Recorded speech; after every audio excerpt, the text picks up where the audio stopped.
Muy buenas noches, amigos oyentes, televidentes, internautas y hermanos migrantes. Esto es Un Café con JJ por Ecuador TV. Hoy hemos invitado al economista Fernando Peralta para hablar de las cifras de la economía nacional.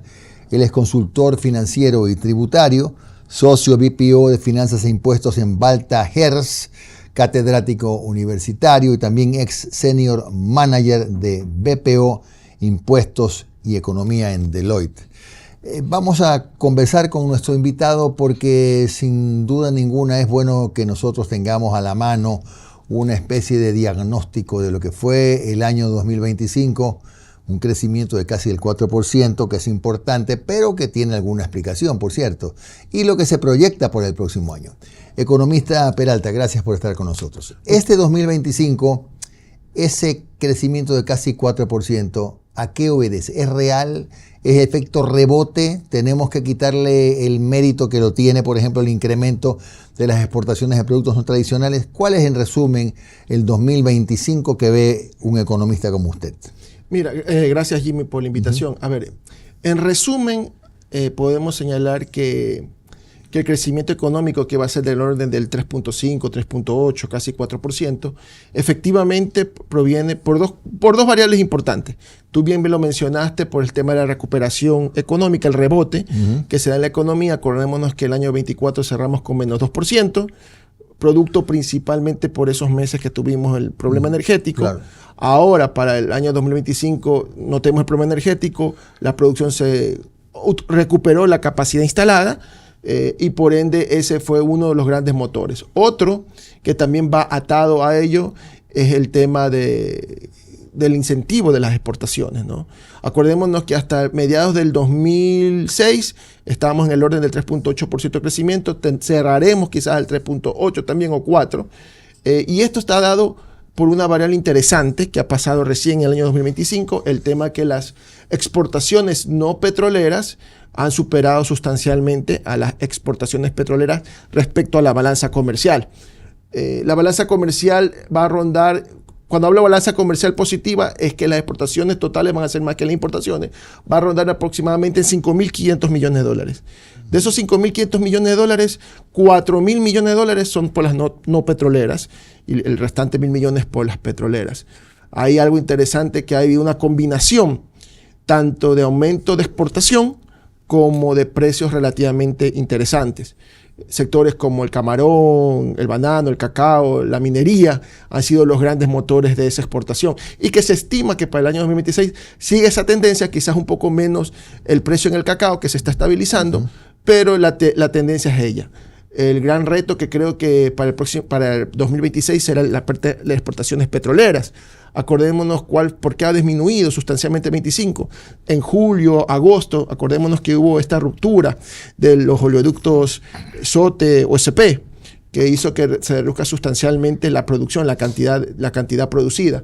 Que esperemos que este año vaya a recuperarse y de alguna forma también coadyuve para el crecimiento del 2026. Pero ¿cómo se va a recuperar cuando tenemos una de las refinerías tiene más de 50 años?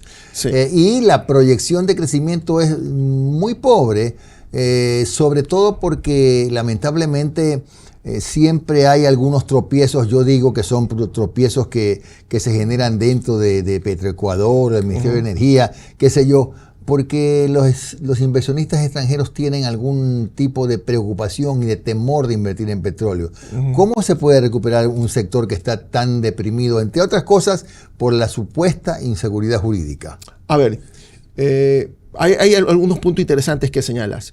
Primero, que se estima que para el año siguiente va a estar en el orden del 2.5% de crecimiento para el 26, y para el 27 algo similar, de acuerdo a estimaciones que están en el reporte del Fondo Monetario.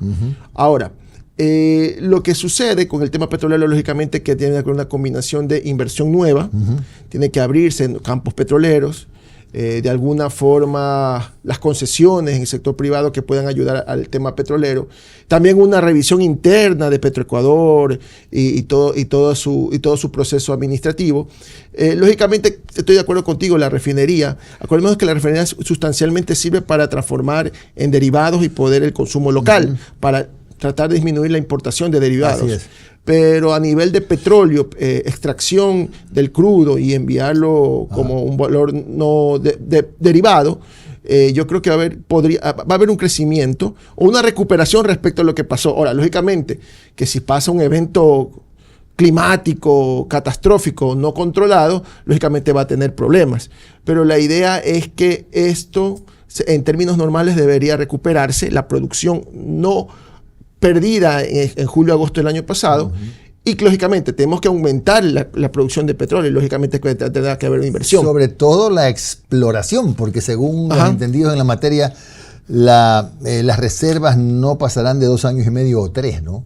Sí, se dicen las reservas comprobadas. Eso. Sí, falta la exploración, es decir, la búsqueda de nuevos yacimientos petrolíferos, que probablemente debe existir. El problema es que cuando haces exploración es una inversión relativamente a ciegas, porque tú inviertes en exploración, pueda que encuentres o no encuentres petróleo. Claro. Lógicamente que esa es una inversión de alto riesgo. Y te tardas entre 7 y 10 años hasta poder extraer el petróleo y todo, ¿no? Correcto. Claro. Lógicamente que ahí tiene que haber lo que tú señalabas, la estabilidad jurídica, en el sentido de darle ciertos incentivos quizá al sector privado, porque el sector público no tiene los suficientes fondos para hacerlo, es muy riesgoso, que eso lo lleve el sector privado y que de alguna forma haga un marco legal mucho más transparente y amigable a la inversión privada en este sector. Claro. Ahora, el déficit fiscal del año 2026, ¿en cuánto se proyecta más o menos? A ver, 2025 cerraremos aproximadamente con unos 5.500 millones de dólares. En teoría, se está esperando que el próximo año debería bajar a ser 3.000 millones de dólares. Ese es el objetivo dentro del plan que tiene con el Fondo Monetario, dentro del programa, no solo el fondo, sino el programa que tiene el gobierno como tal. Lógicamente, que ese es un reto que tiene el gobierno y que se ha trasladado por varios gobiernos desde el año 2015. Este déficit se ha mantenido. Y el problema con los déficits es que es como cuando tienes tu casa. Tú tienes tus ingresos. Si tú tienes más gastos que ingresos, tienes déficit. Y ese déficit o aumentas tus ingresos, en el caso del Estado, impuestos, o disminuyo gasto, probablemente en el gasto de nómina o gasto de inversión. Y si no puedo, una de las dos que me toca pidir financiamiento. Financiamiento en mi caso personal, tarjeta de crédito o un crédito a consumo. Acá lo que sucede es lo mismo. Mientras tengamos ese déficit, naturalmente la deuda va a seguir creciendo. Naturalmente. Claro. Entonces, ese es uno de los retos que tiene el gobierno, de acuerdo al último informe que salió el 18 de diciembre y que de hecho está público en la página del FMI. Para el 2026, ya no como el Estado, que son 3.000 millones, sino como al Estado en su conjunto, que se llama el sector público no financiero, que entre el Estado, la Seguridad Social, las empresas públicas, van a llegar, en teoría, a un equilibrio fiscal. ¿Sí? Sí, es decir, de alguna forma, los otros sectores van a ser positivos frente al negativo que va a tener el Estado. Va a ser positivo en el consolidado. Pero eso no implica que el Estado tiene que hacer sus propios regulaciones. ¿Qué te puedo decir? En el presupuesto hay mucha rigidez. Esto es como, otra vez pongo con la familia. Digamos que tú tienes un gasto fijo. Digamos, el alquiler o la paga de tu casa mensual, la alícuota. Es un gasto fijo. Sea que subas ingresos, no lo puedes bajar porque tienes un gasto fijo. Lo mismo pasa con el Estado, tiene mucha rigidez, especialmente, por ejemplo, en las asignaciones a los GAT. ¿Quién dice ese 15% que se reparte de los impuestos? Sí. ¿Cómo está siendo debidamente auditado? Así como se le audita el Estado, está debidamente controlado. La asignación es solamente una entrega a dedo, dado por la normativa, por las leyes, pero hay que controlar si ese también... Pero si usted le dice a los GATS que le van a prorratear los pagos van a decir, bueno, mi juez natural es la Contraloría, ¿por qué me van a tocar ese fondo? Sí, justamente ahí hay el famosa reunión o un acuerdo mínimo que tiene que haber entre el Estado y las demás partes seccionales, para de alguna forma... O sea, al final los seccionales son parte del presupuesto del Estado. Y si hay un déficit, también le afecta indirectamente a los GAT en algún momento. Ahora, si eso pasa, aunque creo que es un derecho adquirido, no estoy tan seguro del tema, pueden pasar dos cosas. Una de ellas es que los GATS, digamos, está bien, aceptamos, pero vamos a tener que subirle los tributos a la gente. Sí. Y ahí termina pagando el ciudadano de a pie que dice, ¿qué pasó? Pues yo qué tengo que ver. Sí, lastimosamente, como dicen en economía, no hay lunch gratuito, no hay almuerzo gratuito. No hay almuerzo gratis. Hay alguien que tiene que pagarlo. Lógicamente que en teoría debería pagarlo aquel que tenga mayor poder adquisitivo. Esa es la teoría de redistribución que hay. Pero ahí también el gobierno, y no solo el gobierno, también los autónomos, los GATS, los seccionales, tienen que chequear su gasto. El gasto de nómina, ser más eficiente, buscar alternativas. Eso ya es un trabajo minucioso que tiene que hacer el gobierno. Pero la realidad es que tenemos que cerrar ese déficit. Tenemos que cerrarlo. Esperemos que el valor del petróleo o la producción va a ayudar, si se recupera, como lo señalo, va a ayudar a cerrar ese déficit, pero es un reto que no es solo de este gobierno, ¿no? Esto ya viene, como te dije, desde el año 2015. Y lo importante aquí es que se tome decisiones, ¿sí? Y yo supongo que el gobierno lo está pensando. Ya lo ha tomado y creo que lo seguirá tomando. Claro, ahora hay sectores que a lo mejor debería ser un poco más difícil tocar sus recursos, como los gas, ¿no? Sí. Pero por lo menos sí, que haya alguna suerte de conversación, de diálogo, de entendimiento para un poco orientar bien los gastos. El problema es que hay GATS que destinan mucha plata a temas que no son prioritarios, posiblemente. Sí. Pero bueno, el problema es que, de nuevo, si es que esto no se hace por alguna de estas vías, el gobierno tendría que pensar en aumentar tributos, y no sé si este es un momento adecuado. Mira, es interesante el punto, porque inclusive en el programa del fondo, en el último informe del fondo, que es la cuarta extensión dentro de este acuerdo de 48 meses, señala, por ejemplo, el ISD, la salida de visas. Está claro para el fondo y para el gobierno que la salida de visas es desincentivar la dolarización. ¿Sí? En el sentido, ¿Y el fondo qué recomienda? Que tiene que gradualmente tenemos que llegar a un ISD mucho menor, que tiene que ir empatado, compensado con una mejor reservas más sólidas en el largo plazo. O sea, eso está claro. El ISD afecta a la dolarización en el sentido del flujo normal de los capitales.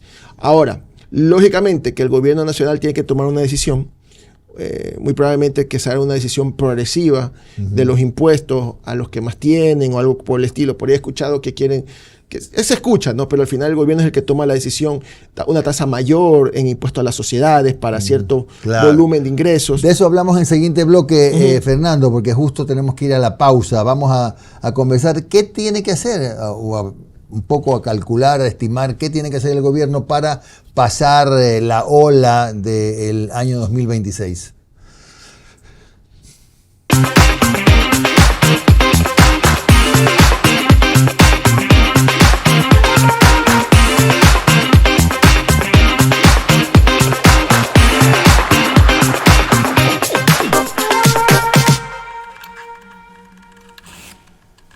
Bien, continuamos con nuestro invitado, el economista Fernando Peralta, en el segundo bloque, retomando la pregunta que quedó pendiente en el primero, la respuesta, mejor dicho. ¿Un incremento de impuestos no es suicida para el gobierno? A ver, políticamente hablando, no soy político, soy más técnico económico. Sí, lógicamente va a tener una influencia. Todo cobro que le hagas de impuestos o eliminación de subsidios, sí, va a tener algún sector que va a afectar, ¿no? Y dependiendo de su fuerza política, puede que ese efecto sea o menor o mayor grado, lógicamente. Ahora, el gobierno tiene que yo creo que el gobierno primero tiene que ir por dos vías que tiene. Una, tratar de regularizar ese gasto, el gasto corriente. ¿Reducirlo? Reducirlo, sí. Ya. Tiene que buscar la reducción. Quizás. Pero, a ver, más que, no sé, reducir personal.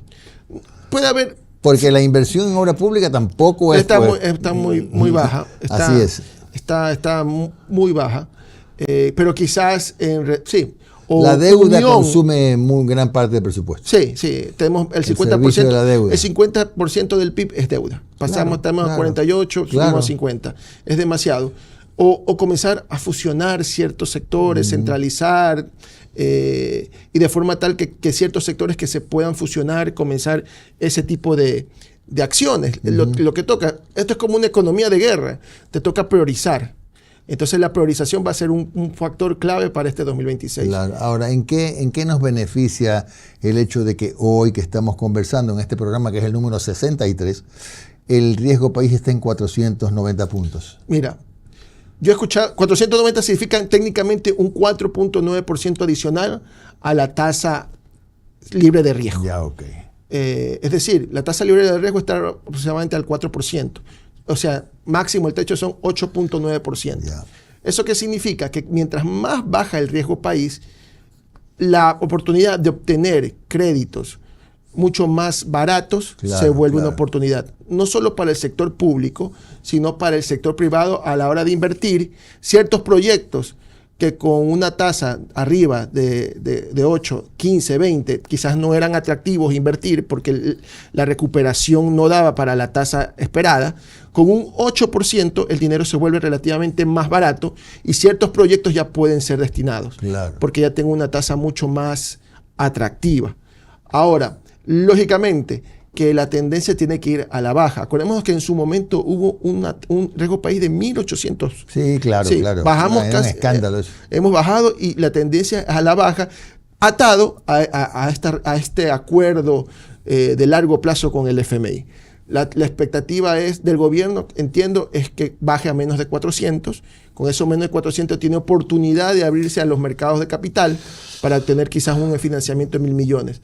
Esos 1.000 millones tendremos que ver el plazo de pago, que debe ser más de 20 años para que sea atractivo.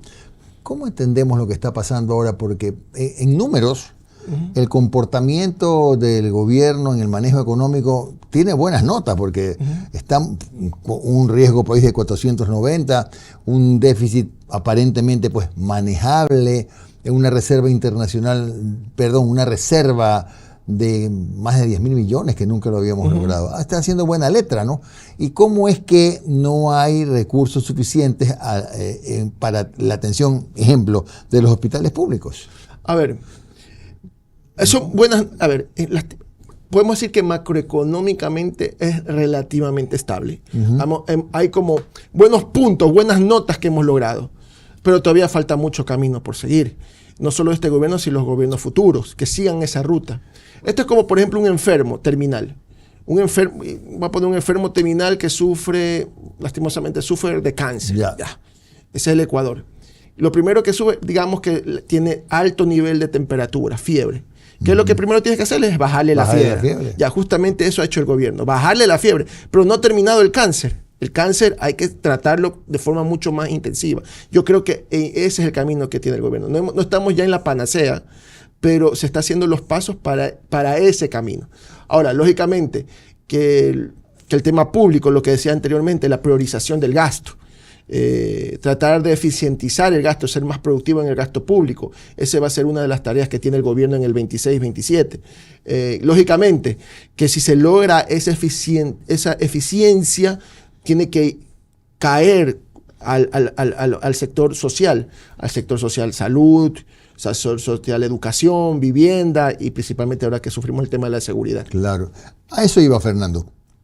¿Qué hacemos con el problema de la seguridad y cuánto influye en que en este país haya gente de afuera que quiere invertir o gente del Ecuador mismo que esté dispuesta a apostar por el Ecuador? Sí, ese tema de seguridad, aunque es un tema social, tiene un efecto económico importante, ¿no? Porque si nosotros percibimos que no hay seguridad, probablemente ciertos proyectos de inversión no se van a dar. Ahora, también una realidad de que cuando un inversionista ve el componente de seguridad y de alguna forma, si el proyecto es relativamente rentable, pone componentes para luchar contra esa seguridad. Más guardias, controles. Por ejemplo, ahorita en el sector cacotero, cuando transporta... O sea, la inseguridad no frena la inversión no necesariamente, interna. No necesariamente. Ya. Porque si el proyecto es relativamente rentable, yo pongo controles.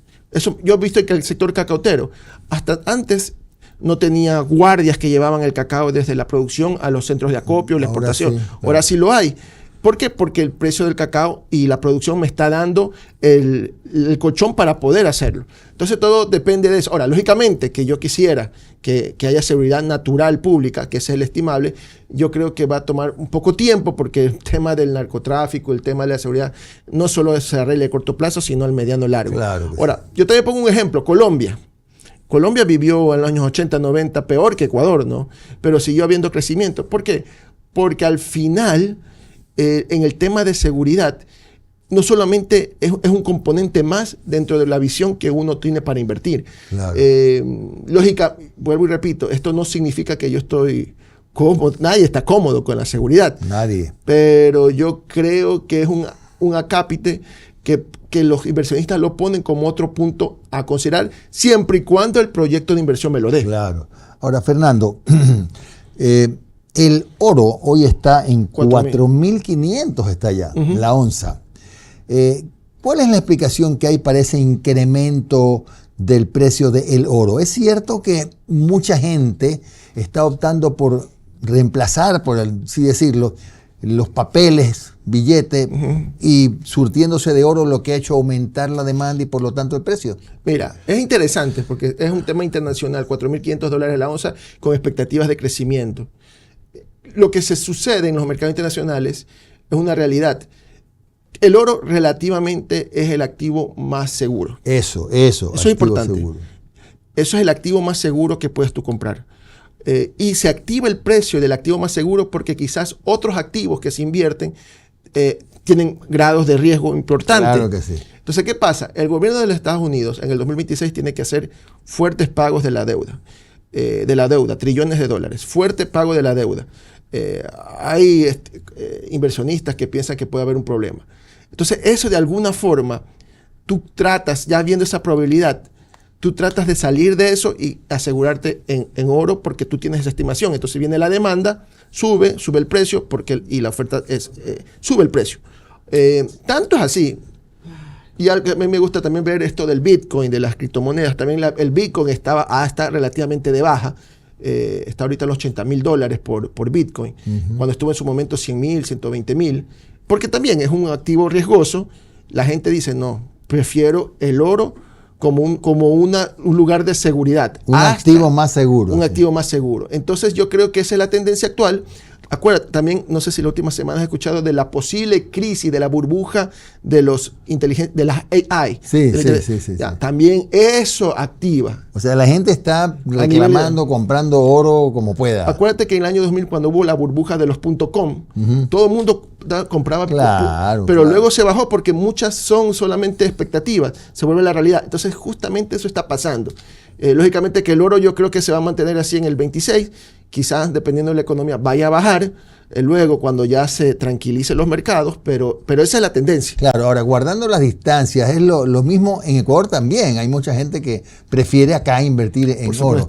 Y penosamente también estimula la avidez de los GDOs que están trabajando en la minería ilegal, ¿no? Es que también es un factor de inseguridad. Mira, es que ahí voy a decir algo técnico, y esto es del lavado de activos que he visto. Hay ciertos sectores que son sensibles al lavado de activos. Uno de esos es la minería. Porque tú, por ejemplo, para producir agua o para producir pan, tú sabes que tantos kilos necesitas de harina, de mantequilla, y te va a salir cierta cantidad de pan. Hay una métrica perfecta. Pero en la minería, tú estimas que en una cueva va a haber X kilos, y pueda que no sean, y los otros diferencias es lavado. Entonces, es natural que sea uno de los sectores que son más controlados y que busquen hacer la lavandería de dinero. Ahora, lógicamente, que los pequeños mineros o mineros no grandes son los más afectados. Lógicamente que eso es bien complicado, tienen que luchar bastante el gobierno. Y lógicamente que atacar esas estructuras también va a tener un resultado negativo. Claro, ¿no? Claro. Va a haber temas de crónica roja y todo lo que hemos visto. Fernando, para finalizar, usted que es consultor financiero y tributario, ¿recomendaría Ecuador como un país para invertir? A ver, yo recomiendo Ecuador siempre, bueno, yo soy más económico, cuantitativo. si el proyecto de inversión me genera la rentabilidad necesaria de mercado para poder entrar a ese tipo de riesgo. Hay sectores que, por ejemplo, la minería me da oportunidades. El sector, a pesar de todas las cortapisas que hay, ¿no? A pesar de todo eso. El sector agrícola, agroindustrial, me da las oportunidades. Agricultura, fundamental. Sí, tenemos una ventaja comparativa y competitiva con el mundo. Entonces, lógicamente que hay oportunidades, solamente hay que saberlas buscar. Lógicamente que yo esperaría que haya un boom de inversión local e internacional. Eso yo lo esperaría. Lógicamente que también hay tareas por hacer, no solo por parte del gobierno, también del sector privado, en el sentido de tener más personal capacitado, tener las reglas claras, la institucionalidad y todo lo que corresponda. Mi expectativa es positiva el 26. Esperemos que esto se pueda mantener hasta mediados del próximo año y hacer una nueva revisión de los datos, ¿no? Claro, bien, muchas gracias al economista Fernando Peralta, que es un conocido consultor financiero y tributario que nos ha acompañado hoy en un café con JJ. Esperamos que tengan una buena noche y nos vemos mañana a las 10 de la noche como siempre. Nos vemos.